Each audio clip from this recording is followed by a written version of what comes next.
Tatiana, our wonderful associate principal viola player, came to me and asked me what I think about this idea.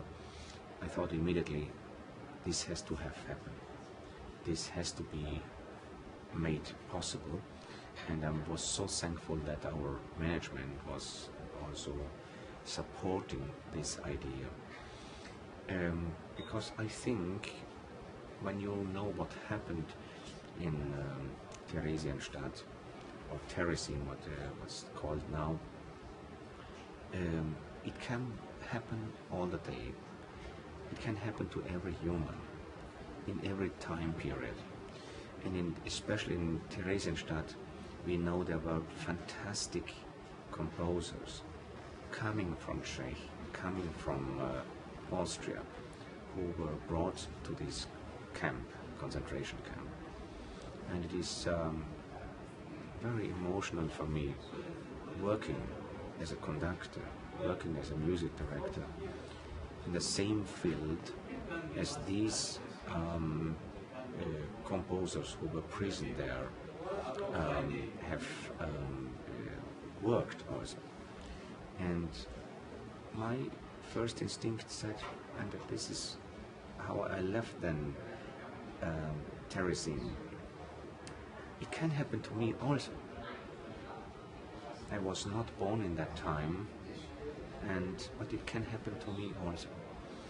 So I always thought it's not to go only there just to see what happened, but just also to honor those who had to be there and lost their life. This is one of the things which I'm personally always think we have to go to these places to honor them, to honor those who died there.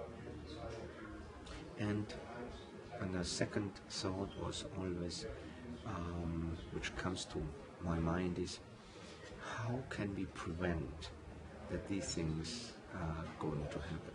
So every human in his own profession is asked to help that this never happen again. So in my profession, I am very keen to support through music making that the people have the idea of freedom, of peace, and against violence.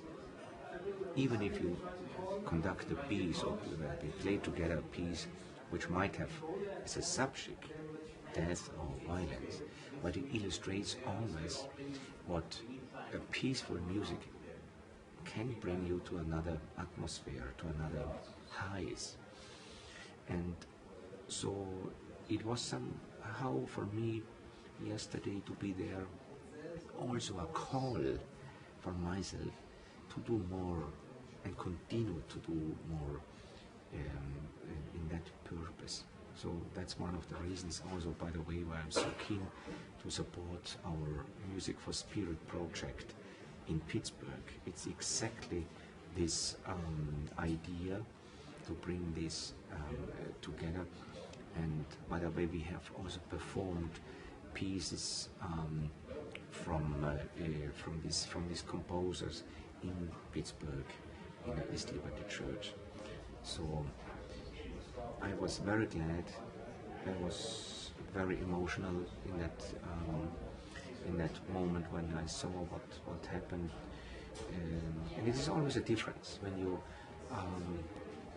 go through a book and see the pictures and paintings. And I think it's great to do that, but be live there, that's another thing. It's like in music. If you go to the concert, it's quite a difference as you hear a CD or something. You have to be there. And this was a wonderful opportunity, and I'm so thankful that our musicians took the initiative and that our management supported that. And as a music director, I'm very, very proud of them.